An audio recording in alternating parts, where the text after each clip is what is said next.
test is in 4-part, Part 1, Part 2, Part 3, and Part 4. Now look at Part 1. Now look at Part 1. Part 1. You are going to hear a conversation about purchasing a cellular phone. First, you have some time to look at questions 1 to 6.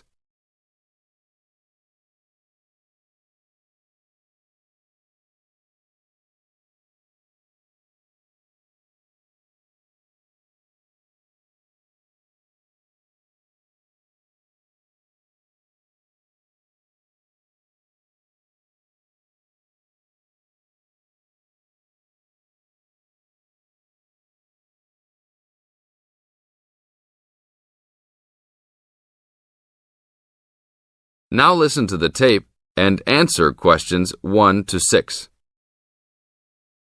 Excuse me, can you give me some information about purchasing a cellular phone? Of course, my pleasure. We carry all sorts of phones, from the most basic phones to very sophisticated web-enabled phones. I will do my best to help you find a phone that suits your needs. Thanks. I'm looking for 2 cellular phones, one for me and one for my son. I think I won't need anything too sophisticated, just your basic phone functions. But maybe my son will like something with more functions. Sure, well, let's take a look. So you have no preferences at all? What about the size or colour? How about the brand? Well, I don't really care what brand the cell phone is, but I guess I don't want anything that's too big or too small. I want a phone that can fit nicely in my hand and in my pocket. If it's too big, it might be too heavy, and if it's too small, I might lose it. Colour I don't really care about either. Well, I don't want a pink phone. Ah, OK, so let's look for something suitable for a working person. How about this one? This one is the R55. It is black, not too big, not too small, all the usual functions. The best feature of the R55 is that it can be used worldwide, even in Europe or Asia. It looks good. How much does it cost?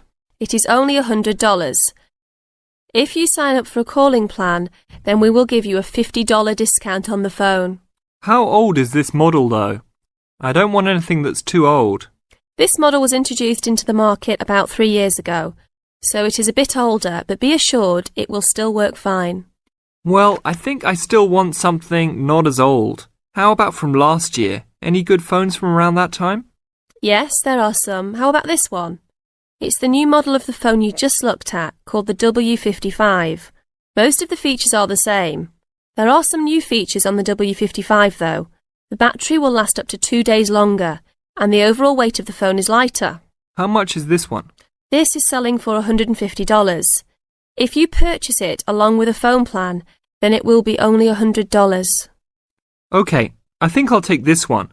Now, I need to pick up a phone for my son. I think he'll want something more trendy, so how about a new model for him? Nothing too extravagant or expensive, though. This right here is the newest offering from the leading company in the cellular phone business. The phone is called the Rocket. It is well suited for teenage users. Among the teen-friendly features are 10 songs to choose from, a free messaging system that allows friends to send text to each other, and voice recognition dialing. The thing most younger users like about the Rocket is that it has a screen that changes colours. All this for only $100 with a purchase of a 1-year phone plan. Sounds like something my son will like. Can I sign us both up at once? Yes, of course. Both of you can share one plan.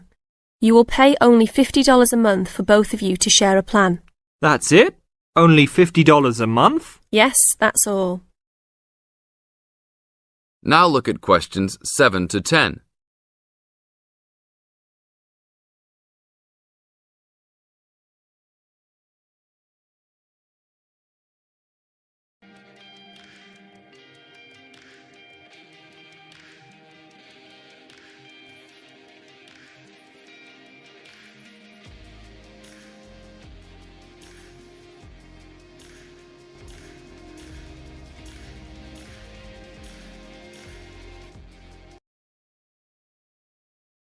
Now listen to the tape and answer questions 7 to 10. OK, I will need your information. Name and address, please. Richard Derek Jones. What's your profession? I'm an engineer. Address, please. 322 First Street, San Francisco, California. And phone number, please. 621-360-7601. Oh, sorry, that's the wrong number. 621-360-7610. How many phones do you want activated onto your plan? 2 for now. Thank you very much. Your phones will be ready in a minute. That is the end of part 1. You now have half a minute to check your answers.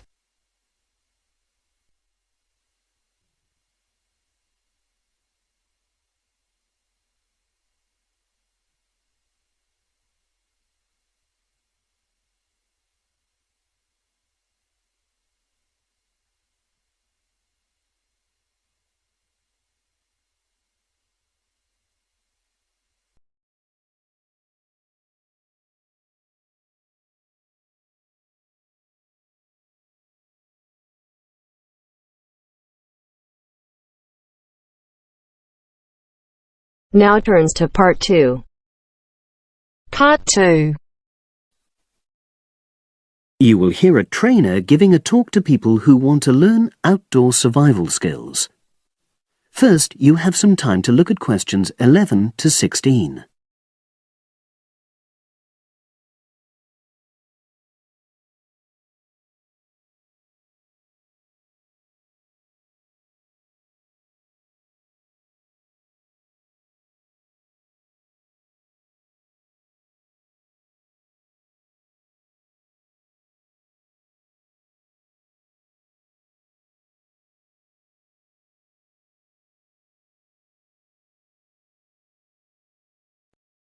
Now listen and answer questions 11 to 16. Good morning, everyone, and welcome to our outdoor survival program. As you know, this week you'll be learning some of the basic information and skills you need to look after yourself independently in the outdoors. These first 2 days will be based here in the classroom, and then we'll be taking a camping trip to put into practice some of the things you've learned. I'm going to start off with the topic of food. And to start with, I'll describe just 2 methods which we'll be putting into practice at our camp, and which make use of natural resources: the steam pit and the bamboo pot. I've got 2 posters here to make things clearer, and I'll start with the steam pit here. To make this, you'll need some dry sticks, some grass, some loose earth, and some stones. And for this week only, some matches. The first thing you do is to dig a shallow pit in the place you've chosen to do your cooking. Let's say about 25 centimeters deep and 30 centimeters wide. Your sticks have to be a bit wider than the pit because you have to put a line of them along the top from one end of the pit to the other. Before setting light to these, you take some large stones and arrange them on top. Then you start the fire and wait till the wooden platform burns through and the stones fall into the pit. At this point, brush away any pieces of hot ash from the stones. You can use a handful of grass and then take another stick and push it down into the center of the pit, between the stones. After that, you cover the whole pit with a thick layer of grass. And then you can put your food on it, wrapped in more pieces of grass, like parcels. Finally, cover the whole thing with earth. You have to pat it firmly to seal the pit. Then all you have to do is take the stick out and pour a bit of water into the opening that it leaves. It should take about 4 hours for your food to cook, as it cooks slowly in the steam that's created inside the pit. Now you have some time to look at questions 17 to 20.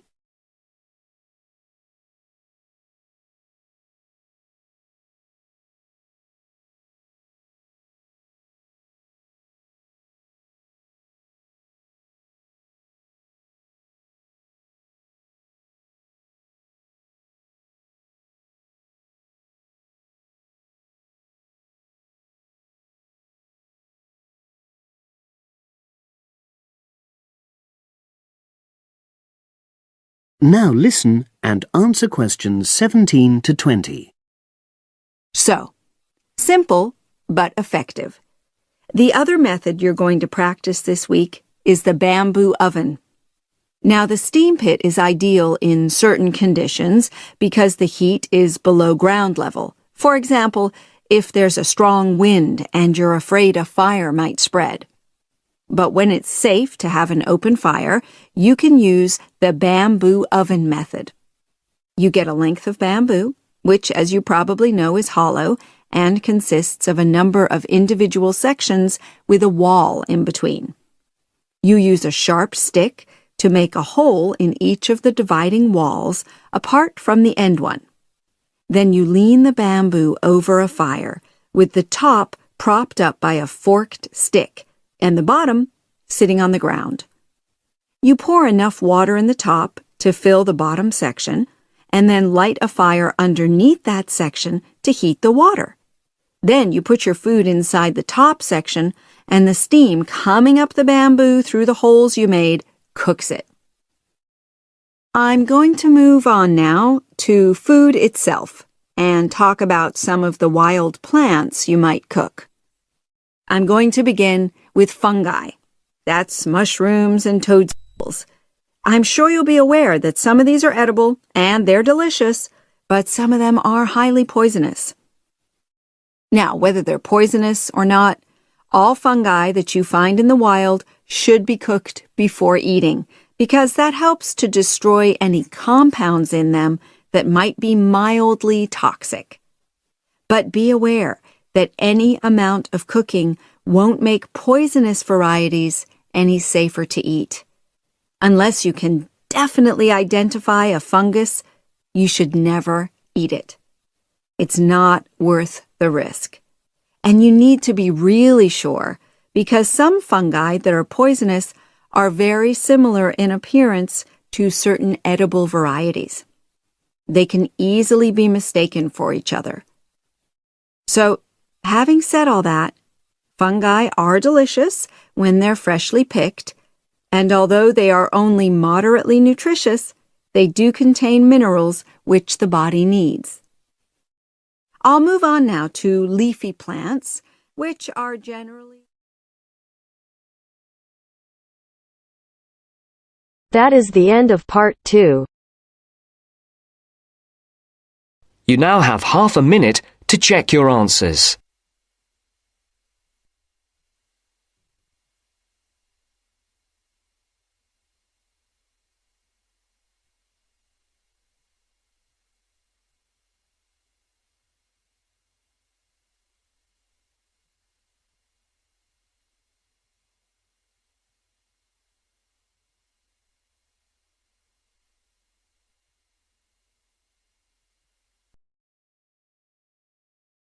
Now turns to part 3. Part 3. First, you have some time to look at questions 21 to 26.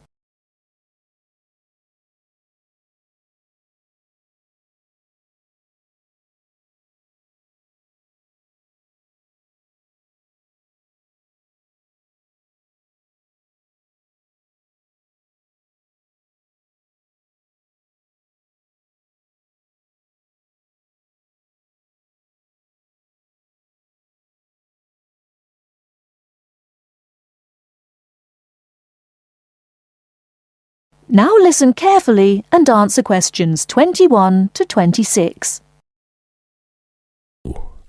So, what was it like in your school then, Lynn? Well, South African schools are very different from schools in Australia. For a start, children don't start their schooling until they are 7, quite a bit later than schools in Australia. What about New Zealand, Gail? We're more like Australia. I can't believe children don't go to school until they are 7. When do the parents get any free time? Well, there's still the availability of kindergartens or play schools. It's just that formal education doesn't start until later. I don't think it's such a good idea for children to have to be too academic at such a young age. They should be able to just enjoy themselves. Well, yeah, but the first school children go to isn't really very academic. It's just an opportunity for children to learn a few basic social skills by playing and learning with other children. Yes, I'd agree with that. I guess being so close, Australian and New Zealand schools must be similar then. Well, I suppose they do share a lot of similarities, but there are also some differences. For example, children in New Zealand go through intermediate school, but in Australia there's only high school. That's right, isn't it, Pat? Yeah, I think so. What about South Africa, Lynn? Do you have an intermediate or high school? Oh, high school. And now the difference between Australian and New Zealand education is that although both countries have state schools and private schools, our private schools are very often run by religious groups, whereas New Zealand schools are secular. That's not true. There are quite a few religious schools in New Zealand. Oh, OK, maybe we are similar. Only a few South African schools have any religious connection, so I guess we're different. Most people go to state schools. Pat, is it true that some people from your country don't have to go to school at all? Well, that's partly true. Because of the geography of Australia, there are a lot of children who do not have access to schools, at least on a regular basis. Instead, they have a form of correspondence education, where the lessons are actually on the radio and the students send their work in by post. That way they get a lot of what they would if they were in the classroom, apart from the interaction. In New Zealand, not all students have to go to school either. Some parents have opted for homeschooling. Oh, is that like correspondence teaching? We don't really have that. Well, we do have correspondence schools, but homeschooling is different. With homeschooling, the parents teach the children and set them homework. They have to present a syllabus to their local education authority before they can do that, but it is becoming a more popular choice for some parents. I suppose it also suits parents' own commitments. I mean, they don't have to worry about collecting their children from school, and they can always teach over the weekend or in the evening if they want to. Is the school day normally quite long then? Not in New Zealand, but I think it can be in Australia. Yeah, that's right. I think Australia is unusual in that there are extracurricular activities which you have to go to.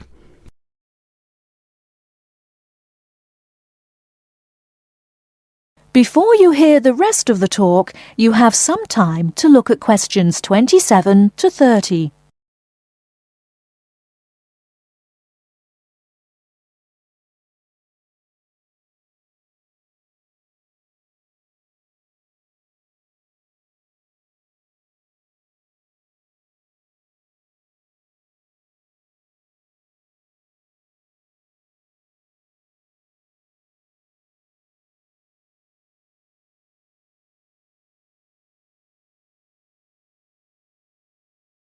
Now listen and answer questions 27 to 30.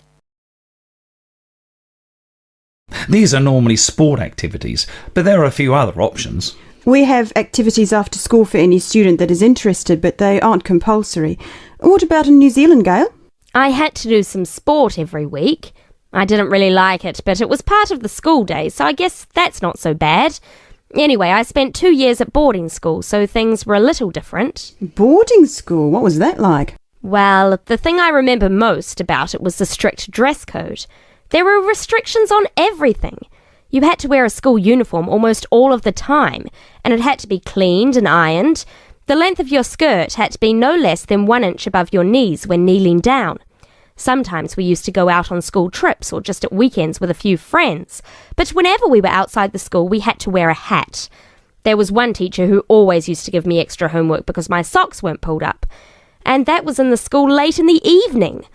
I suppose it wasn't that bad, but at the time it felt like a prison. I kept getting into trouble for something.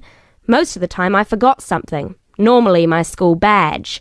We had to wear that all the time, in the school and out, because it had our house colours on it. Wow, that doesn't sound like much fun. No, but it was a good education, I suppose.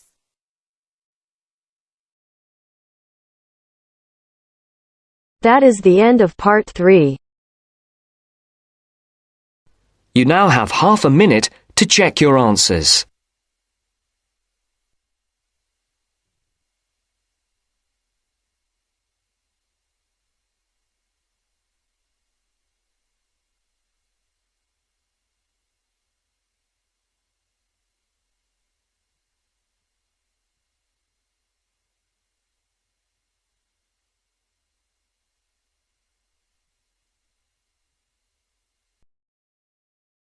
Now turns to part 4.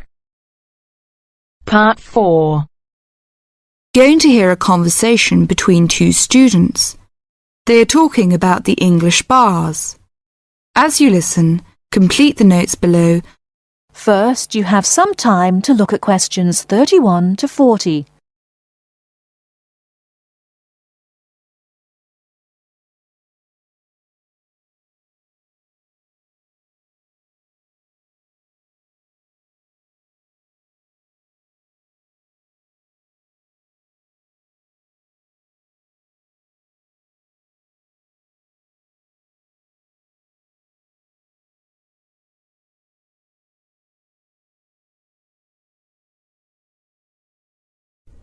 Now listen carefully and answer questions 31 to 40.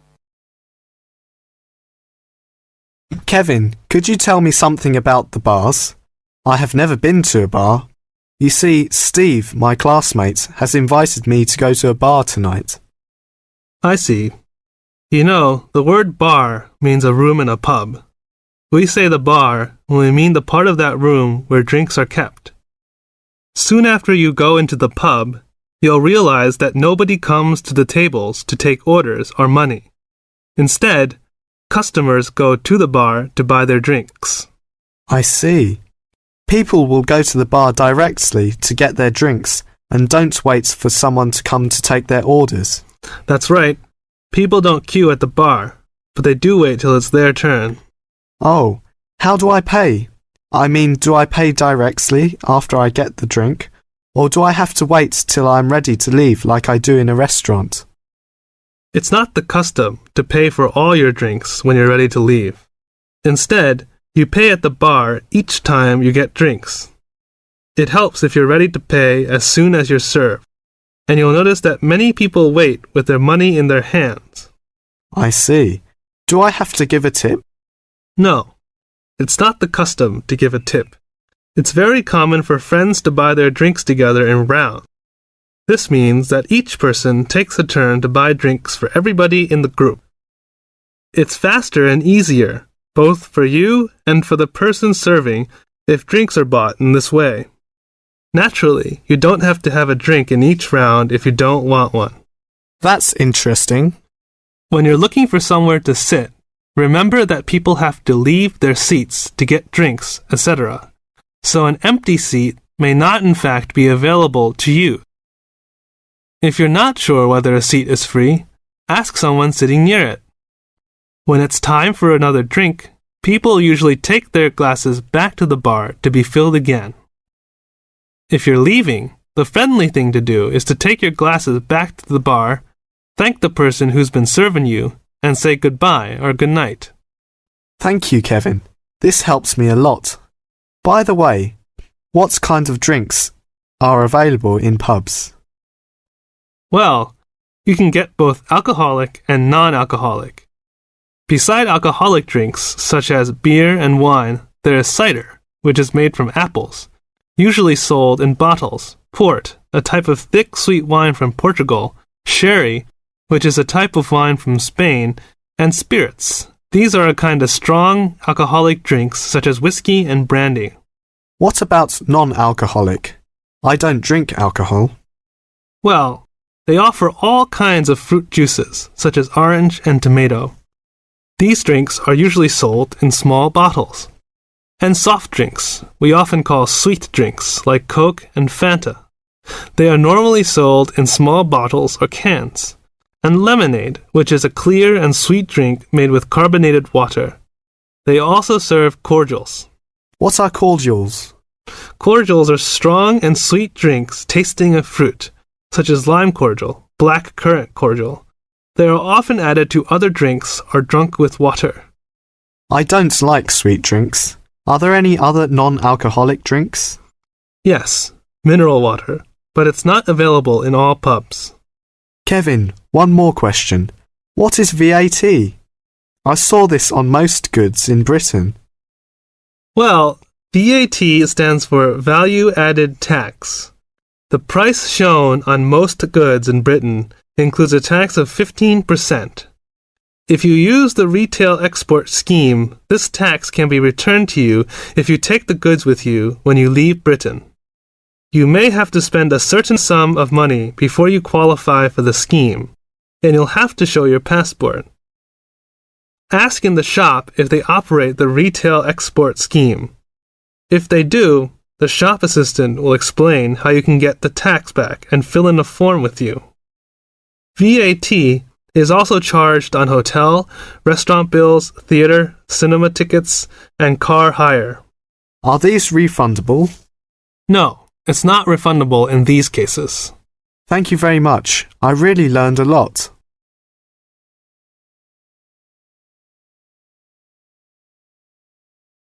That is the end of part 4. You now have half a minute to check your answers. Our hearts beat to the city streets. We began to feel the fire. We rise like tall buildings as the chemicals they take us higher. The night's young, it has just begun as she puts her hand in mine. We wanna chase the night, wanna dance to the light, pull the stars from the sky, just two hearts running wild. Never sleep, never stop, as we shout from the top. We're gonna be two hearts running wild.